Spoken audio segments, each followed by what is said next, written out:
श्री सुखदेव जी महाराज ने कहा कि पहले सांत्वना रूप में कहा कि मनुष्य को संसार के कार्यों को करते हुए, संसार में रहते हुए भगवान का नाम लेना। दूसरा कहा जो म्रियमाणस से सर्वथा, जो मरने वाले हैं उनको क्या करना चाहिए, तो कहा कि संसार के सारे कार्यों को छोड़कर सिर्फ भगवान का नाम ही लेना चाहिए। संसार के कार्य करना चाहिए नहीं, क्या करना चाहिए, आज सारे कार्यों को छोड़कर भगवान का नाम लेना चाहिए। मनुष्य के मृत्यु का कोई ठिकाना नहीं है।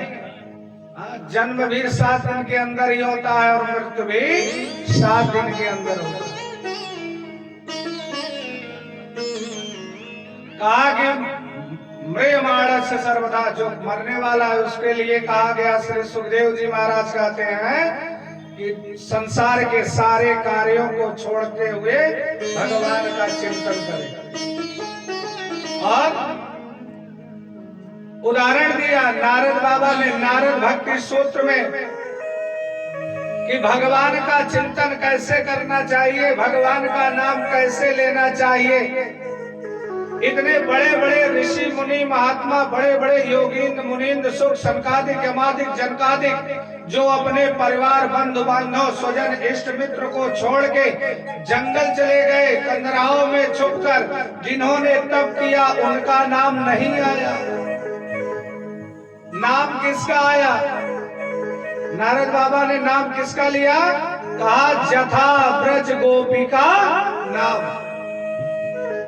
जिस प्रकार से व्रत की गोपिकाएं, तो सब बेकार होगा क्या? बेकार नहीं हुआ। वो तो बैरागियों के लिए है, जो जिन्होंने संसार के भोग को छोड़ दिया। हम लोग गृहस्थ हैं, गृहस्थ में गोपिकाओं का उदाहरण दिया। कहा जथा ब्रज गोपिका नाम, जैसे ब्रज की गोपिकाएं। ये ब्रज की गोपिकाएं क्या करती हैं? कहा महाराज ये गोपिकाएं संसार के सारे कार्यों को करती रहती हैं और निरंतर भगवान का चिंतन करती रहती हैं। यादोहने अवाहने मथने पलेप्या। कैसे गोपिका क्या करती हैं? गोदोहन करती रहती हैं, श्री कृष्ण का चिंतन करती रहती हैं। अवाहने दूध को उबाल रही, उस समय भी ठाकुर जी का नाम ले रही। मथनेप, मंथन करते समय दधि मंथन कर रही, तब ठाकुर जी का नाम ले रही।